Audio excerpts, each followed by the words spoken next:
And I would like to introduce your panelist. Co-chairing this meeting is Frank Lane. Well, with short hair. Ralph Trout on my far right. And Buddy Allison. Once again, if you have anything to say, please go to the nearest microphone and make any statement or ask any question. The session is on dancing by definition. Dancing by definition is the result of being taught by definition. In other words, we cannot ask our dancers to dance by definition if we do not teach them by definition. Needless to say, the most important tool in teaching by definition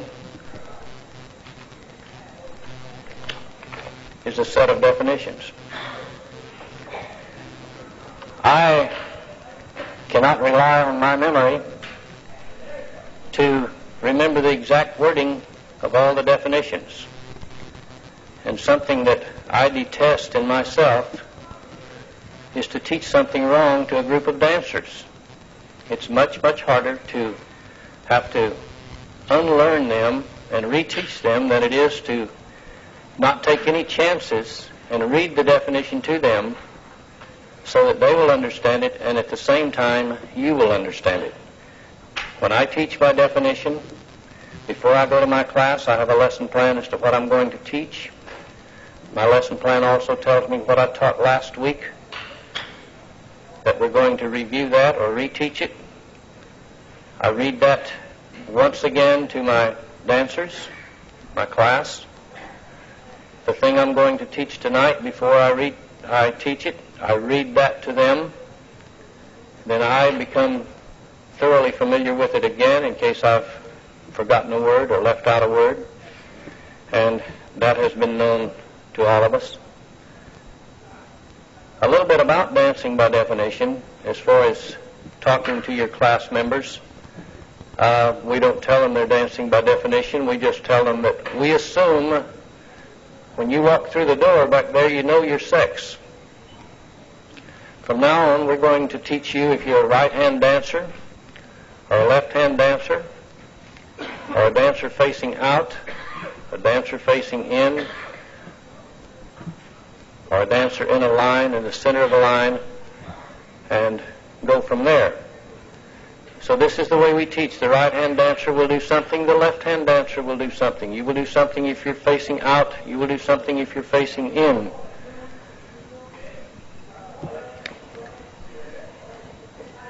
We teach them if they're centers or if they're ends. We teach them where they are in relation to a partner. I have not found anywhere in any of my square dance literature where we have actually identified a partner at the mainstream level. Have you? Do any of you have anything in writing as to what a partner is to a square dancer who walks in the door? We assume from years back, we always said, your partner's the girl on your right. Who's her partner? We've always assumed that the call are for the men. The women will do the counterpart. We can't make that assumption anymore. Then who is my partner? So I identify partners to my classes from static squares. When they set up the first evening in a static square, the partner from this position happens to be the girl or the right-hand dancer, is the partner to the boy or the left-hand dancer as you're standing. Then as we go along, we remind them that your partner does not have to be the girl you brought. You might change partners during the course of dancing. So then we start identifying partners as the person by your side facing the same direction you're facing. That's all that's necessary at this point. Then later on we go into partners from a line of 4 facing in or out. Your partner is the end and the adjacent center of this line unless the caller says center 2, do something, or center 4. Then those people become partners. If you're in an ocean wave, the question arises. And the higher we go in square dancing, the more we get into multi-face lines and this kind of thing, and inverted lines and so forth. So we try to say if you're in a true ocean wave, which is a sawtooth type affair where your hands are out in front of you, but still your partner is the person facing the same direction you are. Even if you're in a plus situation and you say trade the wave, it's everybody step forward and trade with your partner and step back to a wave. So this is a controversial issue. I realize that. The higher we go in square dancing, the more controversial the terminology gets for partner. But I am considering what I consider a partner at the mainstream level.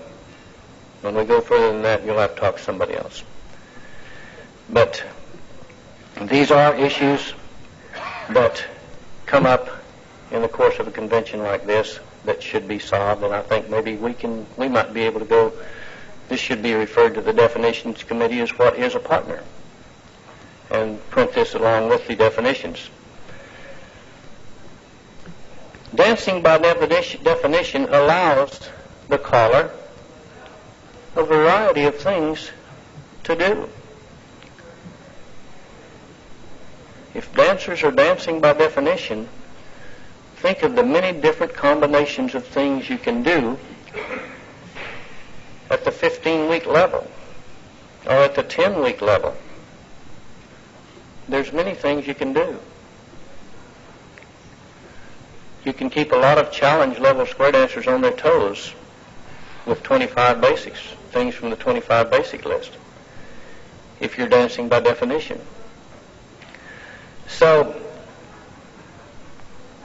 the first thing to do in dancing by definition, of course, is to be taught by definition, and that responsibility rests with you to teach your dancers by definition. How many of us know, for example, and how many of us used, for example, to its fullest extent, the circle left and right? How many of us sit down and analyze, what can I do with circle left and right? It does not have to be 8 people. It does not have to be the big circle opening night. It can be 2 people. You can have 2 people circle half. It's a single circle when you get to the plus level. But you can take your opposite by both hands and circle halfway. You're in the same position as if you'd want to do a pass-through and a U-turn back. You're in the same position as if later on you want to do a box for nap.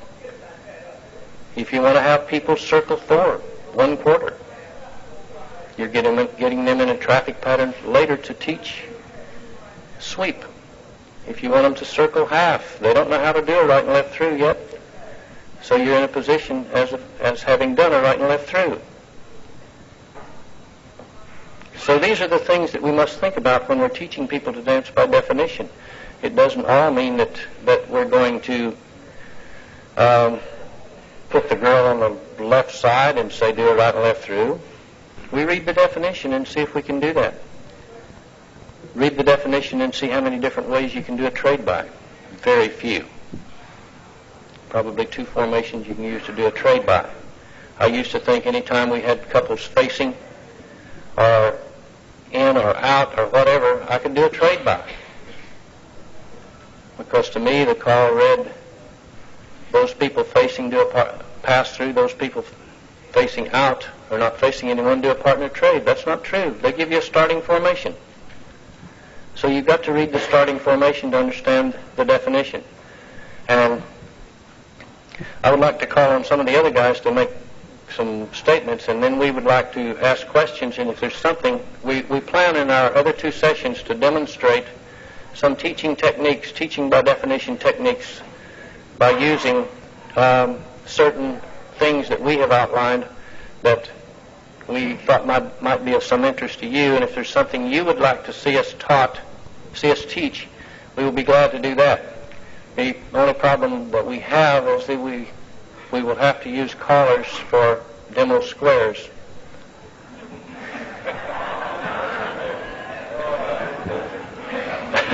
Frank, would you like to make a statement?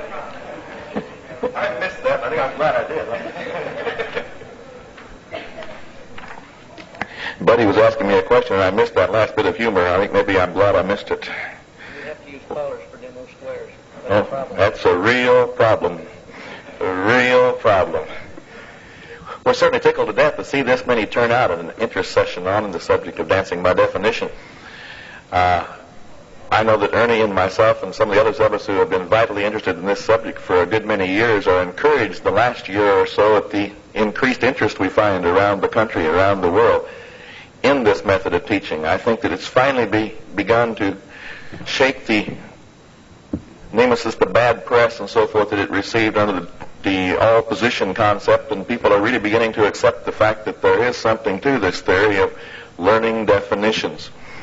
There still are many pitfalls that we must get around. There are many hurdles that we must get over and to accomplish our goals. Some of those things are language differences. One thing that continues to rear its head in note services and magazines are talking about normal formations, normal choreography. I myself see nothing abnormal about any of the things that I do, but I guess the way I call is abnormal because I don't do things from normal formations. This worries me a little bit. To me, the so-called normal formations, or common formations, as I sort of prefer to hear them called, is primarily due to the caller's lack of ingenuity or his laziness, so that he doesn't devote enough time to planning variety, uniqueness into his choreography. Or in sometimes he's just unadventuresome or a little bit cowardly. He says, if I called that to my group, they'd get lost. And I say, yes, they probably will. They probably will. And if you wait and call it to them next week, they'd probably get lost next week. Or maybe if you'd wait 2 weeks and then try it, they'd probably get lost that week too. But if you will grab the bull by the horns and try it tonight, well, they will get temporarily confused, and then help them learn. We've got to start somewhere. We've got to have the courage somewhere along the line to grab the bull by the horns and take off if we believe in what we're doing. Now, there again, I'm working on that premise that you do believe in this particular theory. If you did it tonight and they did get lost, but you thought it was worthwhile and good and you showed them how and helped them learn, then next week when you do it, it's review, and very few of them will get lost. But the third time you're doing that, now it's something in their repertoire, something that you can use in your club program. You've increased their dancing skill. You've increased the variety that's available to them through the words they already have in their memory bank. They can dance many more choreographical combinations just because you've helped them learn how to dance by definition. The thing that is appalling, though, and I don't know how to solve this one until we really get your attention, and that is that most of us, and I'm ashamed to say that, but it's proving true by all the caller seminars we're involved in and the ones that my friends who are involved in this mode of teaching are in, we find that, well, the percentage is really appalling. At our groups, it's running 70-80% of the callers who show up at caller schools and caller seminars, and I'm not talking new callers with 1 or 2 years experience. I'm talking experienced callers, 10, 15, 18 years of experience, do not know the tools of their trade. They do not know the definitions. They think they know the definitions, and if you were to walk up and ask them if they know the definitions, they'd say yes, until some obnoxious soul comes along and makes them prove it by giving them a test. Then suddenly they become aware that maybe I don't know those definitions as well as I thought I did.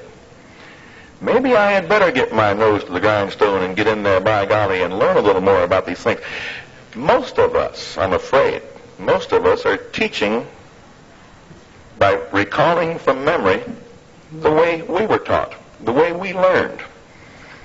And you say, well, I learned it that way from Joe 12 years ago, and it's worked for me. Well, but square dancing was not quite as sophisticated 15 years ago. We weren't as demanding with definitions. We taught by mimicking. If you want to go back further than that, I learned to square dance back when you didn't have to know anything. You just got over the number 4 position, and by the time it became your turn, all you were doing was just watching and doing what the other 3 had done. So, yeah, it was easy in those days. You didn't have to know what a ladies' chain was. We were doing ladies' chains, but you'd watched it be done. You now knew how that was done. So the thing that this committee, this work group, is going to be interested in during the next 3 days of our convention, and I hope during the next 365 days of the year before we get back to do it again, is, first of all, starting at home, starting with ourselves. Make sure that we acquaint ourselves with the tools of the trade. If you were a mechanic working on machinery, you certainly want to know how to use a wrench and a screwdriver and some power tools. If you were a physician or a surgeon, you'd certainly like to know a little bit about human anatomy and some of the tools that are lying on that table in the operating room. At least if I was lying on the operating table, I'd hope you knew a little bit more about it than some of the callers that I work with know about square dance basics. So I hope that we will pledge to ourselves and to square dancing in the next immediate future. I'd start to say during the next year. I'd rather say start in the next half hour. That we start devoting ourselves to learning more about the tools of our trade. If we're going to teach by definition and get our dancers dancing by definition, the first person that has to understand those definitions are you and I. So I'm going to leave you right there and let Buddy get up here and tell you how we're going to accomplish that.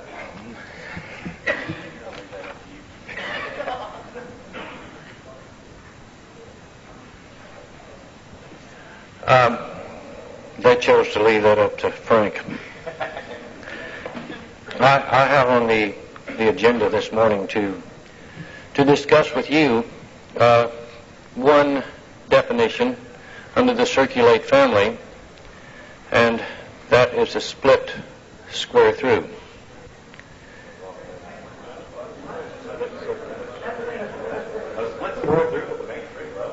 Erase that off the tape. Split circulate.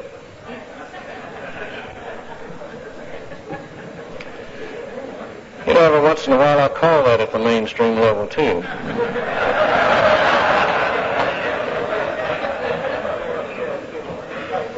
Well, our minds tend to wander when we get a certain age.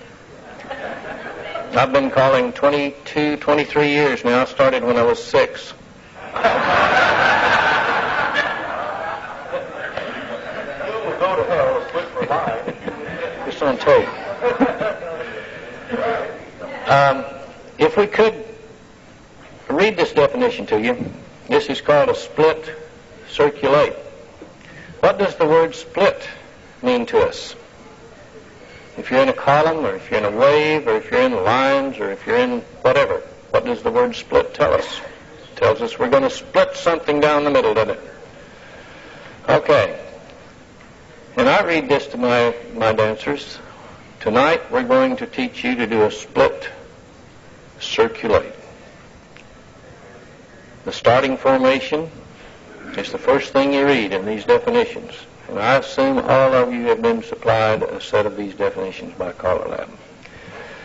If you haven't, get a set. Starting formation, lines, waves, or columns. How many of you teach a split square through from lines? A split circulate from lines? How many? That's not very many, is it?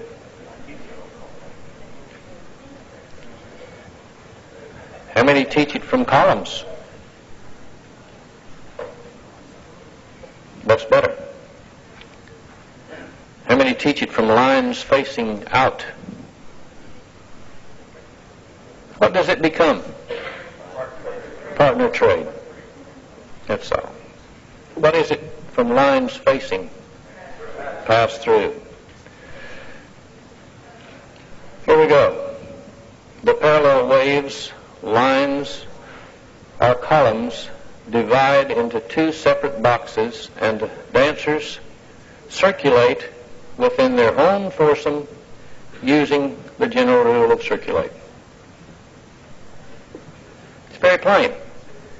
Your dancer deserves the right to get to dance that from those formations. Because I may come in and call for your group and accidentally say split square through. I may accidentally call a split circulate from lines facing or lines facing in, out or in, one of the two. Then, according to this definition, can we call a split circulate from a box formation? Say, heads pair off. Everybody's facing their corner. Can we call a split circulate from that formation? Not according to the starting formation listed here. It says the starting formation shall be lines, waves, or columns. Is that a column? Let's read the definition for column. Glad you brought that up, Dick.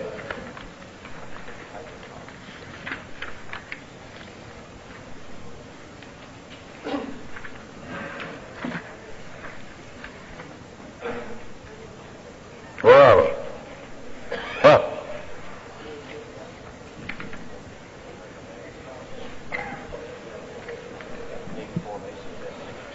Yeah, I don't have a copy of the formation definitions. Anybody got a copy of the formation definitions? Recite it, Dick. Don't ask me, I'll have you. Gene, can you bring it up here, please?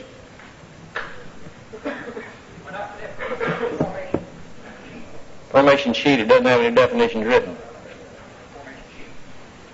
Is it listed there as a box 1 and 4, is it listed as a column? Under columns?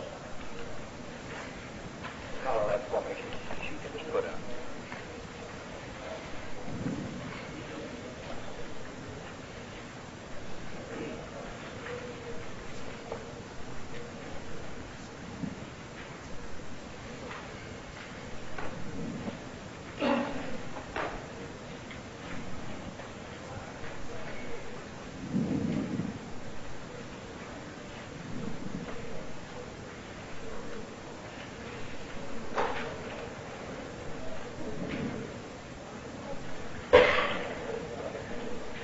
It's listed here as 8 chain through.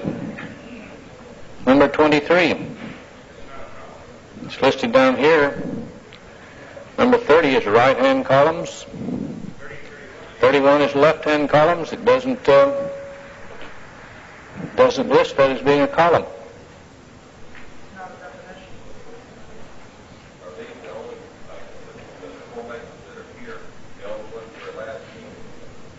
It's the only ones I've seen. John, do you know if any formations are defined other than this on this sheet? Yeah, John Jones.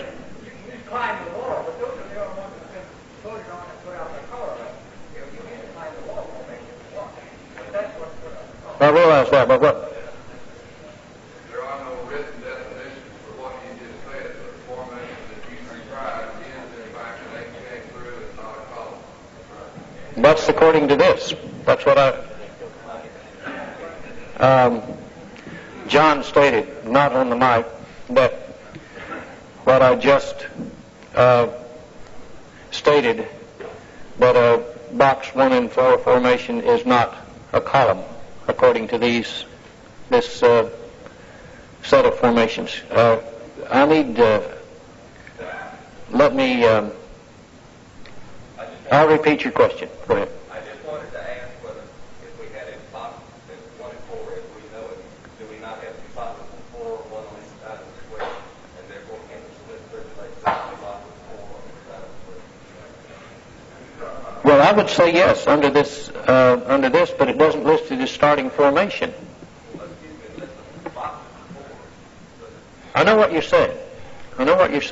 It lists lines, and actually you've got 2 lines of 2 pairs of lines of 2. I think let's go back one notch. Ernie knows and he asked the question, and many of us know, but I didn't hear the answer going on the tape, and it worried me a little bit at the very first when he asked, what did we mean by split? And I didn't ever really hear him put it on here for the tape's sake. I heard a lot of folks in the audience come back and mumble it, and it was fine. But what does split mean? It splits the existing formation in half. And actually, if this is true, I think that would that solve our problem just from the box formation? You actually, that's what he's trying to say. You're splitting into two boxes of four, which are actually two facing lines of two, and it's allowable to be done by facing lines. And as we said before, when it Yeah. Then we go back to the same that we were discussing out in the hallway. I was taking the cowardly approach by saying, if you don't know the answer for sure, and I don't know the answer for sure, and I feel we're both far more knowledgeable than the guy out there in that square, I'm sure I'm going to call it to him and expect him to know it. Right.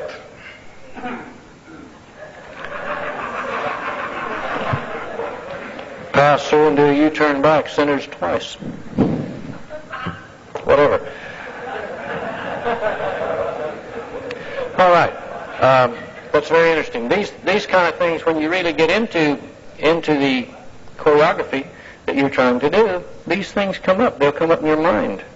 I ask myself, the first thing I ask myself when I read a definition is what starting formation is listed. Sometime I can think of many more formations that we might be able to do it, but it's not listed in these definitions, and this is our Bible if we're teaching by definition. This is what we go by. So we have to interpret that. Some of us interpret it different. We still interpret cross trail through differently, some of us. Question? It's a list for the committee. Woo!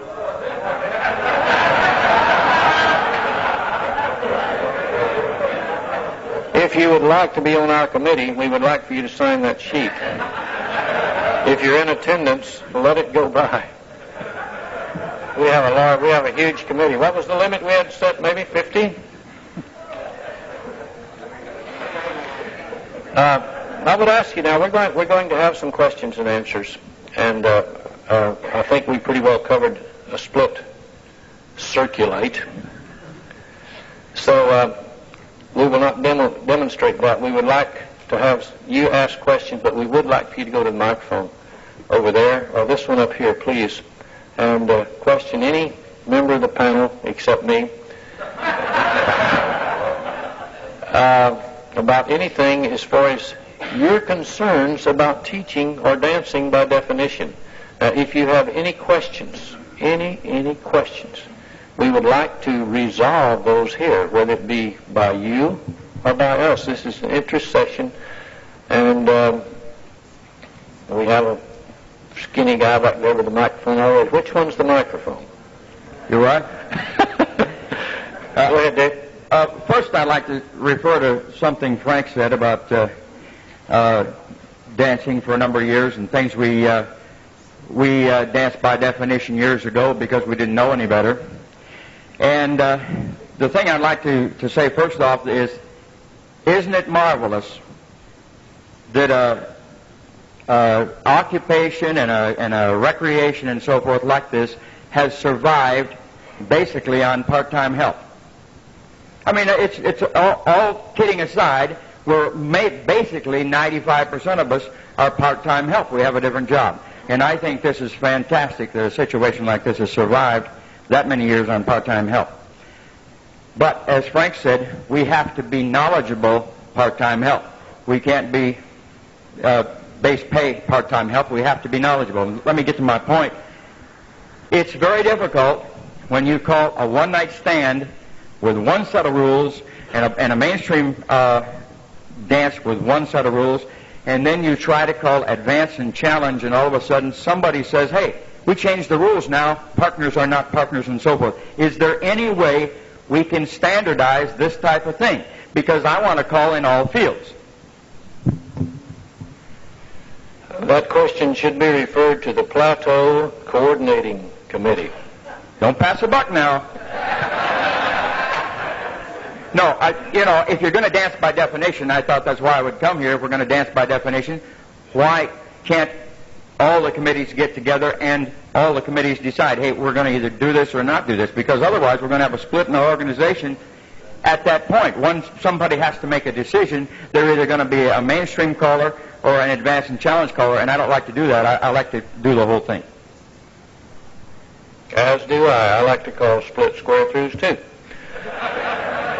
But I can't answer that, Dick. Maybe someone can. How many of you here call at the plus level? How many of you here call at the advanced level? At the challenge level? It would be nice for all choreography, per se, all styling, all definitions, all things concerned with all levels to be written in such a manner that we can all understand them, and styling to be the same throughout. But I'm not going to take that responsibility myself. Thank you. Name, please. Mike Turner, Ottawa, Ontario. My question concerns cross-trail through. From the definition, which you mentioned in passing, which the right-hand dancer passes in front of the partner to the left, while the left-hand dancer passes behind to the right, the ending. And it says, and I quote, the ending position of the dancers is dependent upon the next call. Now, I understand that at the advanced level, now possibly I'm wrong here, is that we use cross-trail through the way it was earlier, in that head couples could do a cross-trail through and a U-turn back and a cross-trail through and a U-turn back, and they're right back to where they started. To me, the answer lies in the second statement. The facing direction shall be determined by the next call. If there's no next call, do we change facing directions? You see, I'm left with a problem here now that I think we have one definition of mainstream and one definition of advanced. I don't think so.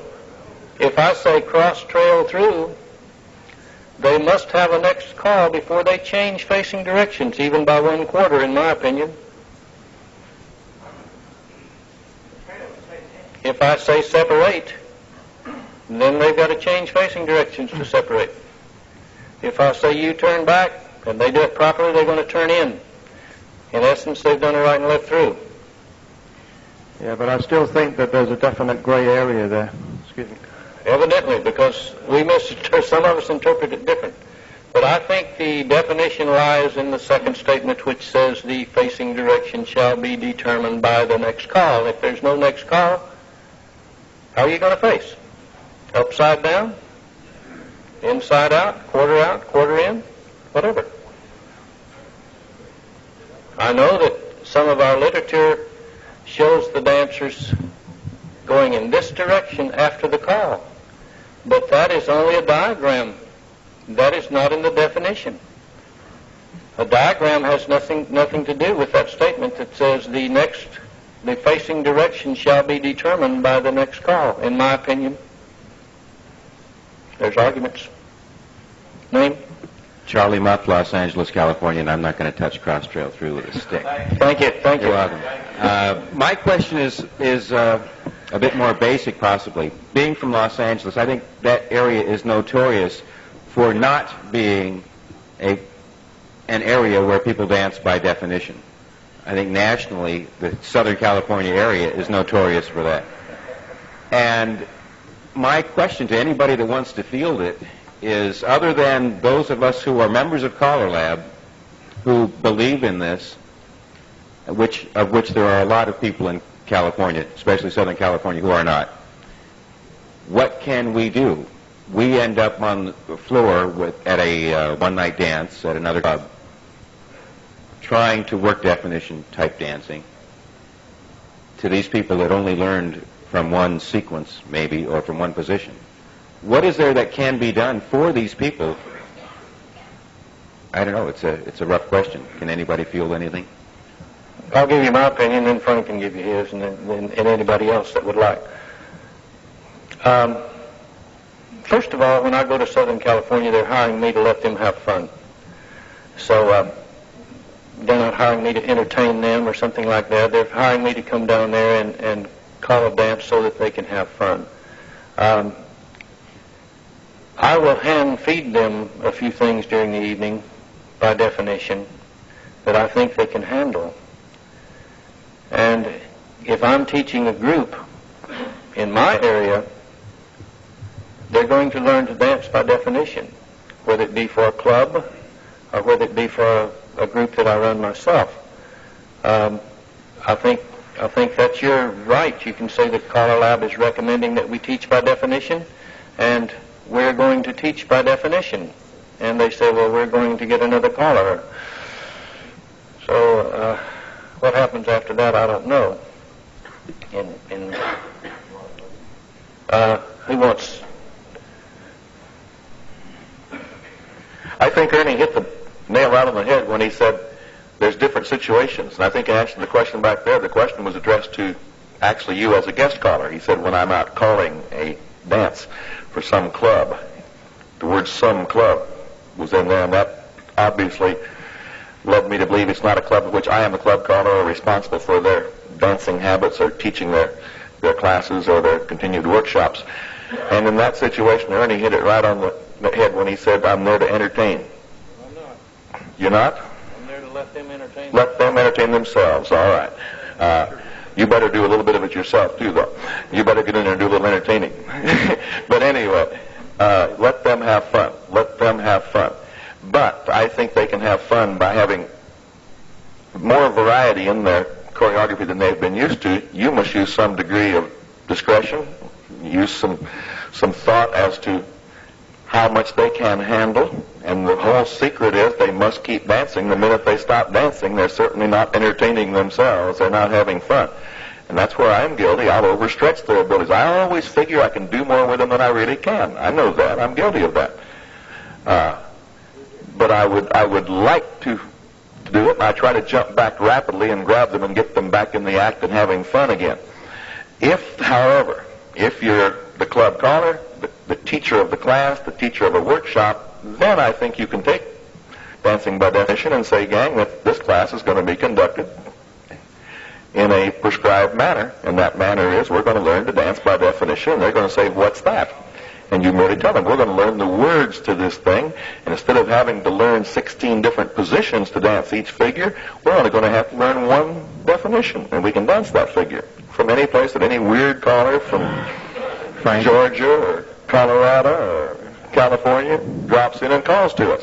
Frank, you guys went off on the wrong tangent. Okay. Now, I agree with what you're saying. You're out there to have fun. I mean, that's no problem with the dancers. I'm talking about promoting what we are doing here through the calling community. Not how to not handle to the dancer dance. No, community. you got to call what they can dance to the best of your ability. But I'm saying, okay, what can we do so that in the future these dancers that are coming up, not just the ones that are taught by me and the people that can't sure, that do teach this, what is there as an organization, as an association, as individuals that we can do to influence either the dancers or the I think I see, and excuse me for being misled on the question. I did misinterpret it. I think that this committee, for instance, can put in your hands material to exploit or to tell about the advantages of this kind of teaching. We can make that available to you to give to your caller associations, and then you have to become a salesman and try to sell them on it. The greatest salesmanship, though, is going to be the proof of the pudding. If you utilize these things and you produce classes that are showing superior results to the other methods of teaching that's being used, it won't happen overnight. Within a period of very short time, a very few years, the other callers in those associations are going to be smart enough that they're going to latch on to the system that's producing the best results. And if you and I didn't believe this system produced the best results, then what are we doing here? I don't think there's any magic quick answer to your question. You said, what can we do? Okay. John Jones and I sit in a hotel in Atlanta one night and discussed this for, 3 or 4 hours, John? And we were talking about participation in CALLERLAB. I think that's going to be the answer, is to sell CALLERLAB, sell our ideas. And then I think we'll have a lesser problem as the years go on. If we can, the more people we get involved in CALLERLAB and doing the things that we're trying to do, I think this is the only answer to your question.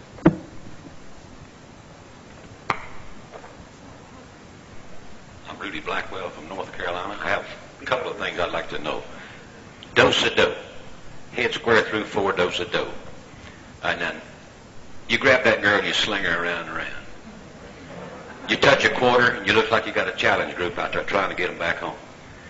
How can we stop? How can we May I have a demo square up here, right up here in the corner right quick? I didn't mean to call this, guys. 4 boys and 4 girls, some way like that. Since you got the demo coming, let me ask my second thing. Someone wanted me to teach side face grand spin. Okay. So I taught Burleson's side face grand spin. That's not the one used on the All right. selection. Okay. But I get back to my club next Monday night, and they said, "Hey man, you passed the ocean. You slide through. Why do we have so many definitions of one thing? Is that?" We don't. We really don't. We don't. What we have is a definition that was selected by the quarterly selection committee, and they, at the time grand spin was invented, there was no such thing as pass the ocean. Sure.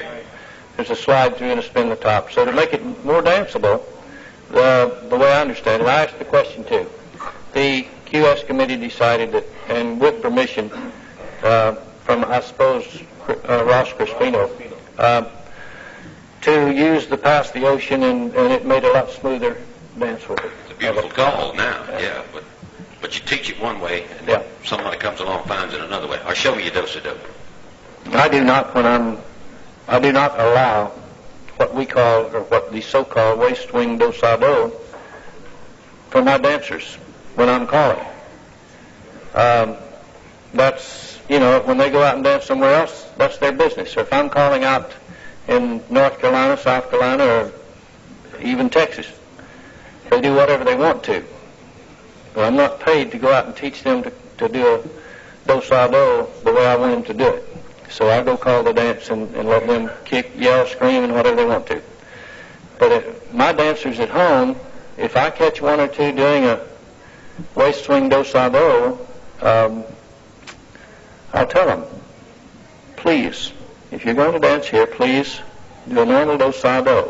If you don't, I'm going to hurt you, I'm going to embarrass you. But if I'm out calling somewhere and I want to get a point over, maybe there's 3 or 4 couples in the hall that are not doing a normal do-sa-do, I will have, here are the heads square through 4. And we'll end a little series like this, do-sa-do, center 4 partner trade and square through 3, and left dollar man. And then say, did I call something wrong?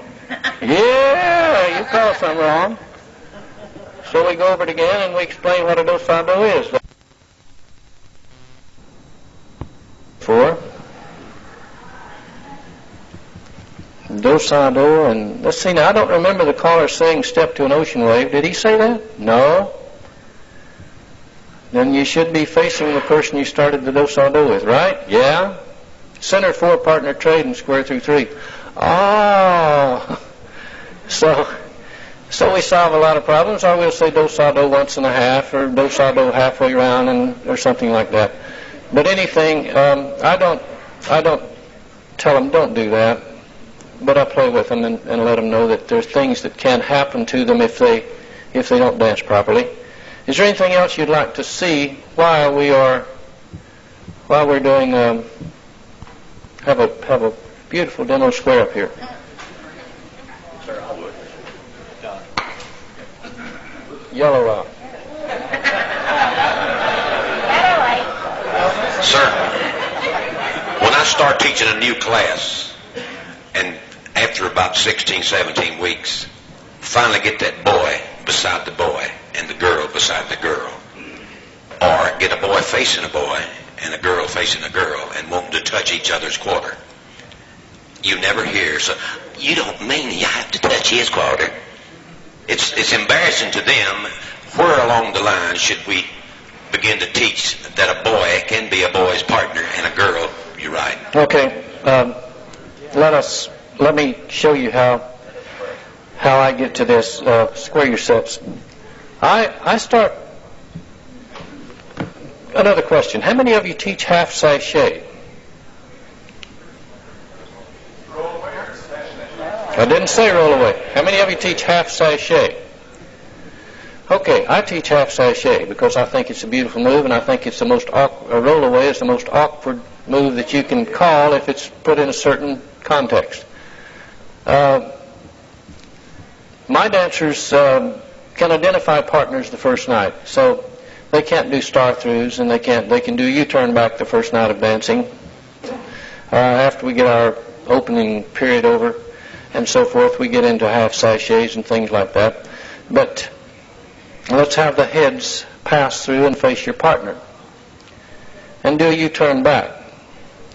They've learned to split the outside two and things like that the first night, so split the outside two and go round one and make a line of four. We explain here that they're in a new formation. This is a new formation to you guys. It's called lines. And they start looking at each other. Hey, something's happened to our lines. So then I go back and we go over partners again. Now we've got a different partner. It happens to be, it could be he, she, or we. But your partner is the person by your side facing the direction you are, and if you're in a line, your partner is the end and the adjacent center. This is a funny-looking formation. So we have two boys together who are partners and two girls together who are partners. And I go through a little routine like this, and they know how to do a half sachet, so I ask the two boys together to do a half sachet. Do it, half sachet. Two girls together do a half sachet. Couple in the middle do a half sachet. Everybody do a half sachet, and with the lady on the left, do a left dial man. And bow to your partner, etc. So we start with them the first night that they're going to learn that we have boy partners, girl partners, and by the time we get to any situation, when I teach a square through, I start teaching it the first night as soon as they can identify a partner in a corner, or a partner and a position. As soon as they can pass through and identify a partner, we start teaching square through, traffic pattern. I have the heads pass through, do this heads. Oh no, let's let the good group work. The smart group. Sides. Pass through and face your partner. Pass through, face your partner. Pass through, face your partner. Pass through. You all now should be facing your corner. And this is a traffic pattern that we establish for a square through. They can identify their partner. They know how to face their partner. I don't have to say quarter in. Some callers do use a quarter in. They teach quarter in and quarter out in beginner's class. I don't. I just say face. And we repeat the same thing. Pass through, face your partner. Pass through, face your partner. Pass through, face your partner. Pass through and do a U-turn back and Allemande left. And we've gone through square throughs. We worked the traffic pattern, and 2 weeks before I get ready to teach a square through, I give them their hands. I'll have this slow group, heads. Give a right to your opposite pull by. Face your partner, give a left pull by. Face your partner, give a right pull by. Face your partner, give a left pull by. We have done a square through with hands, but they don't know this. 2 weeks later, 2 weeks hence, when I'm ready to teach a square through, I will say, we've been doing something that you've been real good at, and we're going to give it a name tonight. We're going to call it square through. If I say 4 hands, you pull 4 hands by, and if I say 3, you do 3 hands or 2 or whatever, and we do fractional parts of this. So I have no problem with the courtesy turn. It never enters into this, even though we've taught right and left through a long time before. And I teach you right and left through the same way. I'll say, everybody, pass through and do a courtesy turn. They've learned to do a courtesy turn. And a night or two before I get ready to teach a right and left through, I give them their hands. Give a right to your opposite pull by and courtesy turn. So you're not, you're not taxing yourself, but you're giving them an opportunity to do things before you get out and hit them cold, full in the face, and say, tonight we're going to do a right and left through, right pull by and courtesy turn. This is Greek to a lot of those folks. Right pull by, they haven't had that before maybe. So I teach things, I start from the opening night, planning what I want to teach when. And sometime we get to it in time, sometime we don't. My lesson plans are flexible. Some nights they come in and they're gung-ho, ready to go, eager beavers, and I can teach maybe 2 more things than I'd planned. The next night they're bad, so I review. Anything else for the demo square that you would like to, Don? I would like to see you have the heads pass through, face their partner, do U-turn back, do a do-sa-do, centers trade. See what I see? Just see it. Can I see that pass? You mean what we did a while ago? Original? Okay. Square. Heads pass through. Face your partner. Do a U-turn back. I do this. Do-sa-do. Centers do a partner trade. Centers do a partner trade. What I saw earlier was on the partner trade with a California twirl, and I wondered if I was done earlier. Okay. Do a U-turn back. Are you close? Yeah, I think close. Okay. At the microphone.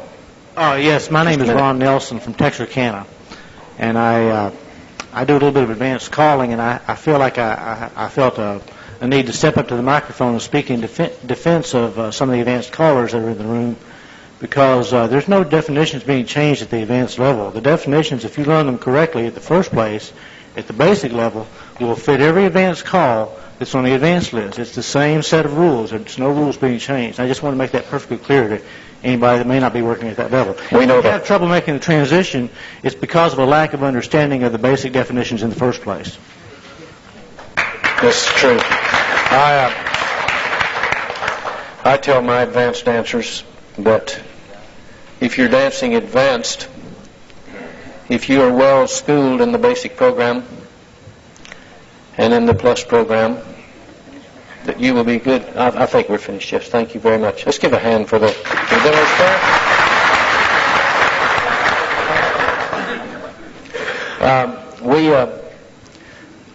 We usually tell our dancers that the higher you go in square dancing, the more the things you learned at the basic level are used, because they are combinations of the things that we're doing at the advanced level. And advanced level is a beautiful level to me, and it's very easy for people to learn if they are well grounded in their basics. And I'm not saying that. I was referring to partner, the definition for partner. Because when you get into the advanced level, they start saying multi-faced lines and like this. And it's not a gray area, it's a black area when you get the word partner is. Yeah, I wanted to nail down one name, please. Yeah, I'm Randy Page from Danbury, Connecticut, and I wanted to nail down one particular issue that I heard discussed a little bit earlier, and that is that when we are teaching by definition, we are not just getting up there and giving the dancers a definition. We're doing something more important than that. We are drawing a picture in the dancer's mind. We are establishing a concept of what the call is. And when you establish the concept in the dancer's mind, they can then take it from one position to another position to another position. So our job is not just to give them the words, it is to draw the picture so that they understand what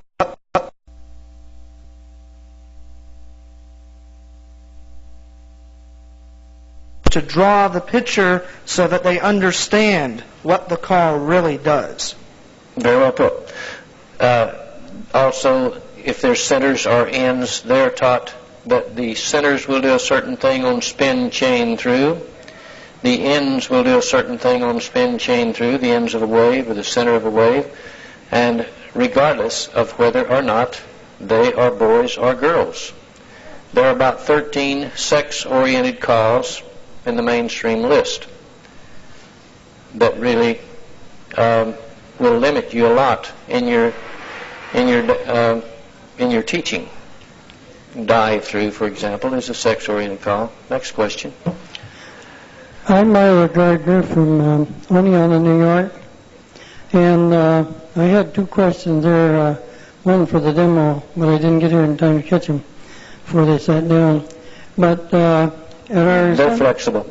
At our Central New York Callers Association a week ago, the question came up of lines leading to the right, and even some of our best callers up there couldn't seem to give us a good explanation on that. It came up in some workshop material that I didn't see, but I would like to know how lines would lead to the right if they're facing each other.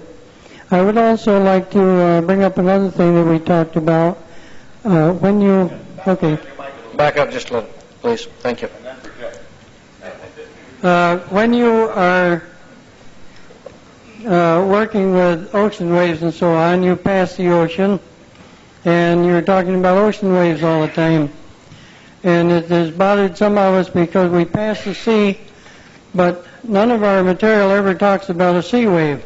Why shouldn't this be called a sea wave too, as long as we're talking about definitions? I would like to have that discussed a little too. Well, the sea wave is, of course, past the sea is a left-handed wave. The end result is a left-handed wave, and that's on the advanced list. There are so many ways at the mainstream level to get into left-handed waves that I don't know.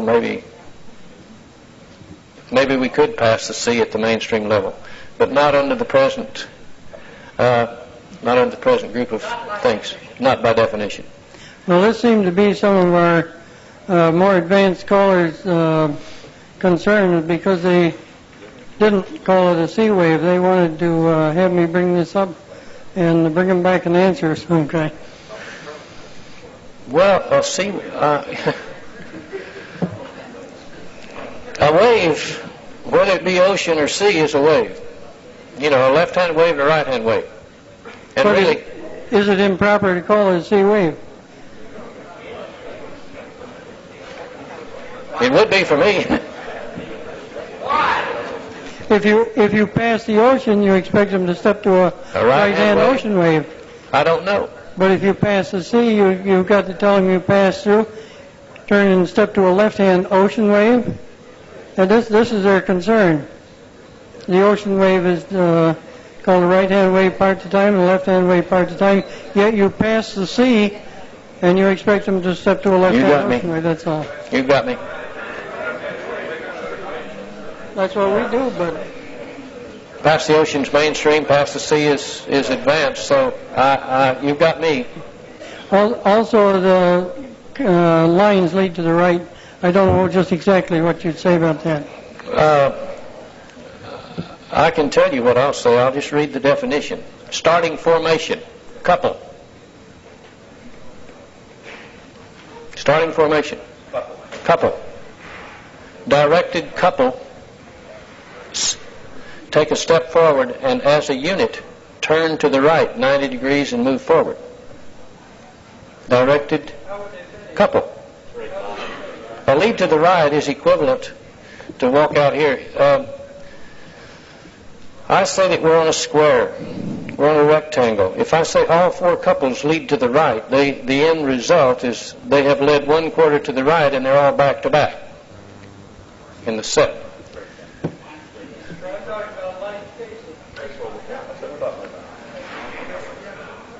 That's the only way, if you say lead to the right. And could we have our demo square back, please? Don, while we're getting them, go ahead, and I'll show you. I'll do that for you. Okay. Don Henders from Fort Myers, Florida. While they're setting up, but just something that I thought might be, that I look as one of the great side benefits to dancing by definition and teaching by definition, one of our biggest problems, I don't know about your part, but in our part in Florida, is that people refuse to touch hands. For some reason, it just doesn't occur too well. But once you teach by definition, then there's no more problem with hands, because you teach the dancers only two possibilities. You either are touching with the right hand or the left hand, and there is no way that you can confuse the dancer other than that. So the touching becomes important, because in a standard unit of two dancers, the boy touches with the right, the lady touches with the left. In a half-sashayed unit, the boy touches with the left, the lady touches with the right. In an arc unit of two of the same sex, one is in standard position touching with the right, one is in half-sashayed touching with the left. So there's really only two positions dancers can be in, standard or half-sashayed. And once they understand this, they don't have a great fear of anything else, because they know there's only two possibilities. I'm either touching with the right, and if I am by sex a man, I'm in standard position.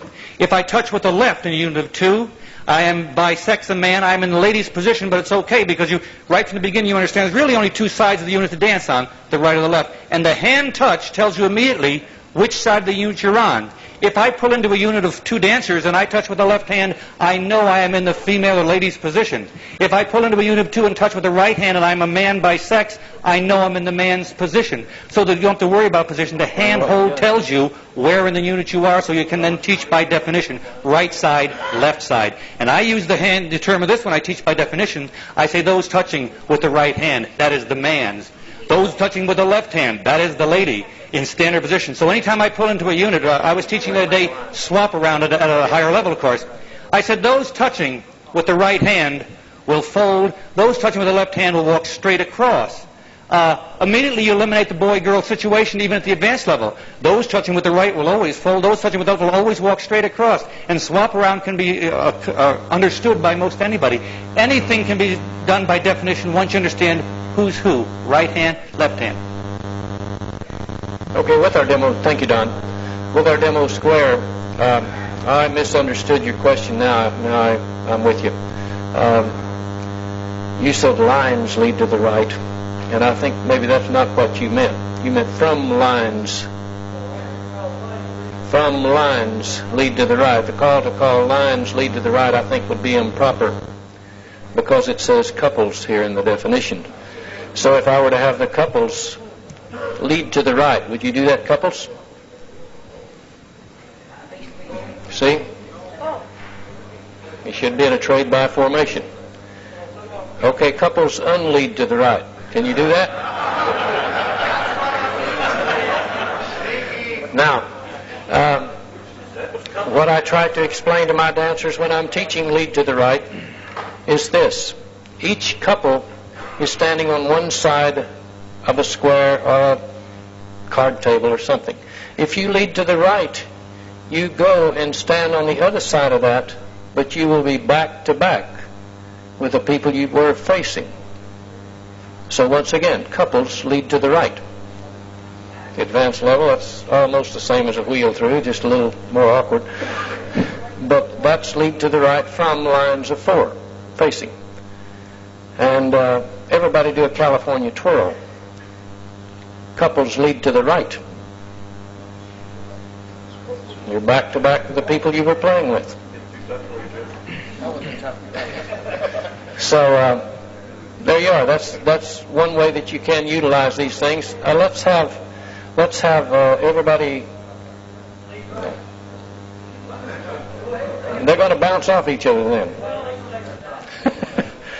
We're going to have everybody wheel, if you have to, wheel around, but if you don't, promenade with your partner in a regular promenade position. Wheel around, and two of you wheel around and go. I don't know who the heads or sides were. How many of you ever use a dive through from this position? Keep promenading. Don't stop. Keep walking. 1 and 3, wheel around, make an arch sides dive through.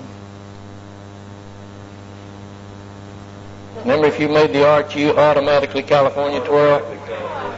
If you made the arch, you automatically California twirl.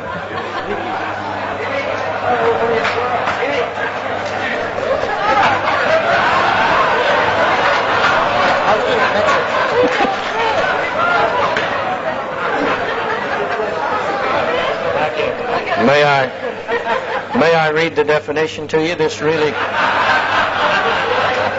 This got to me when I first read it, and I started analyzing and saying, what can I do with this? And the first night out, I used it on my Tuesday night advanced group and blew them right out of the saddle. Starting formation facing couples, man and lady. Man and lady. Remember, it's a sex-oriented, the dive-through is a sex-oriented call because we must have a California twirl in it, and that's the sex-oriented call. The couple whose back is to the center of the square, unless a specific couple is directed. And that's the little parentheses that got me. Unless a specific couple is directed, makes an arch by raising their joined inside hands. The other couple ducks under the arch and moves forward. The couple making the arch moves forward in California twirls. You end in a two-face line. So how many of you have used that? How many of you have gone into a dive through a little further than just dive through, pass through, do a right and left through, and dive through and pass through? And to me, this is dancing by definition. This is using the definition to its fullest extent. We don't have but about 5 more minutes. Let's please hear what we have. I'm Jack Cook from Wayland, Michigan. I don't want to take our valuable time with a lot of folderol, but when you have lines of 4 facing in, you don't say a 1P, 2P line, you say lines. Why should you say C wave? Why make it complicated for the dancers? We got a wave. We don't care if it's 2 boys adjacent to 2 girls or what it is. If it's a wave, why call it C wave? Well, what we have to do at the mainstream level is work with this set of definitions. Right. And let's spend our time making this thing grow and make it clear rather than trying to interject complications. Thank you. Think of the thousands of things you can do with this set of definitions. Think of them. Last year, we got it last year, before last CALLERLAB, before Reno. Yeah. 81. Is that when they were approved? Question, please. Let's have your attention, please. Jerry Powell from North Carolina. I would like to suggest to this committee a couple ideas that can help us out. Number one, we do have a need for an easier method, a method of getting the definitions distributed in additional copies. That will help us all. Secondly, within the context of the 40 or 41 week lesson program, it would be helpful to have an understanding of how deeply the program of dancing by definitions is intended to be explored at the class level. There is an intention to do some of that. I'm not asking for you to respond with something now, but what I am asking is how far is it reasonable to go with that? And don't give me a general answer. It depends on the size of the class. I'm looking for something you'd like to see me have if you were coming into my area with a class graduating at that level. Okay? You said you didn't want an answer right now. He was obliging you by not giving you one. This particular session was scheduled as dancing by definition. Ernie has 2 other sessions scheduled that will be teaching by definition. I'm sure he's going to cover that very question in depth at that time. But let me not back away from the question and give you an answer right now. This whole concept of dancing by definition and teaching by definition is based on some different concepts than you and I have worked with in the past. And one of the things is that in teaching by definition, we start from ground point 0, doing it all by definition. Now, the preparation time, the first 6 to 8 weeks of class time, it might hold that class back slightly, because you really are preparing the class to learn. You're getting them used to the things Ernie was talking to you this morning about. The ends, the centers, the in-facers, the out-facers, the right-hand dancer, the left-hand dancer, the partner. But once they've got those concepts well in hand, and he's done these things he showed you a while ago of putting them through formations they're going to be learning later with a name, but all the time he's preparing them to learn. Then you are going to start learning at a more rapid rate than the fellow who's teaching by the old conventional methods. That's why this method is superior. If you're only going to teach a 10, 12, 15-week lesson program, and don't laugh, I called for one last week that graduated their class in 12 weeks. If you're going to use at mainstream, 12 weeks, if you're going to do that, then all this stuff we're talking, you forget it. Save yourself and me and Ernie a lot of trouble. But if you're going to go with a lesson plan of 40, 42 weeks or up in that area, at somewhere around the 25 to 26 or 7 week level, you're going to pull abreast of those that took off a little faster than you did. And from there on down the pike, you're going to pass them because your dancers are going to learn at a more rapid rate because they've been prepared to learn. And that's what we found is the advantage of this system. I think Ernie will substantiate. We have not talked that over.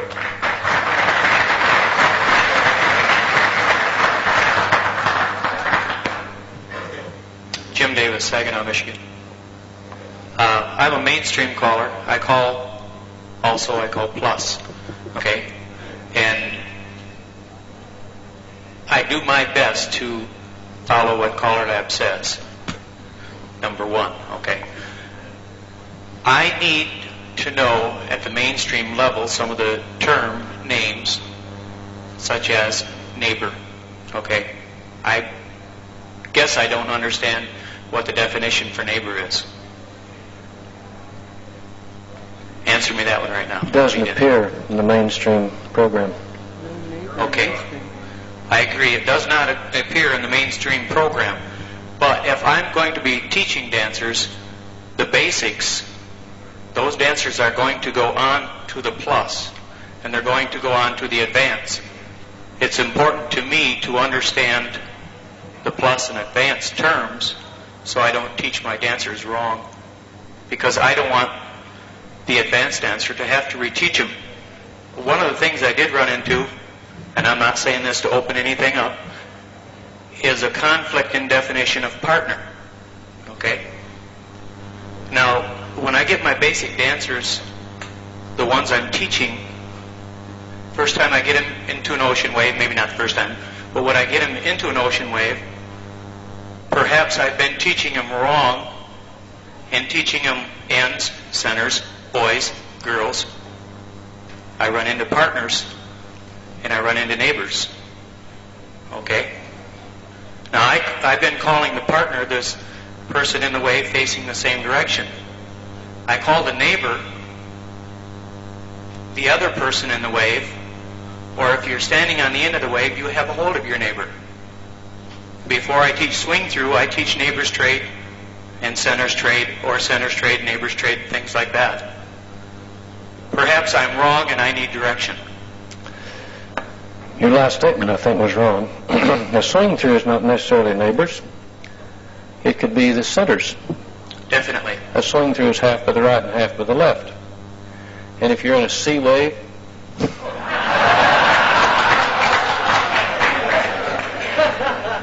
it's still half by the right and half by the left. If you're in a three people wave, a swing through is a swing through. I agree. Half by the right and half by the left. I understand that. Really, I've sat over many cases of beer discussing neighbors and partners, and I'm concerned. Really, I don't want to take time from the mainstream program to discuss neighbors, and I don't think you're wrong. I wouldn't tell you you're wrong, but we have committees working on that, the advanced level and challenge level. But my definition that I gave you for a partner is strictly mine, and there's nothing written down yet, so we can discuss that later. And I would like to see all of you people that would like to... Wait a minute, we have one more. I'll take one more. Real quick. Okay. Frank, you offend me. You offend me. No. When you say that we're holding them back, we are not holding them back. We are educating. We are not pushing. Okay.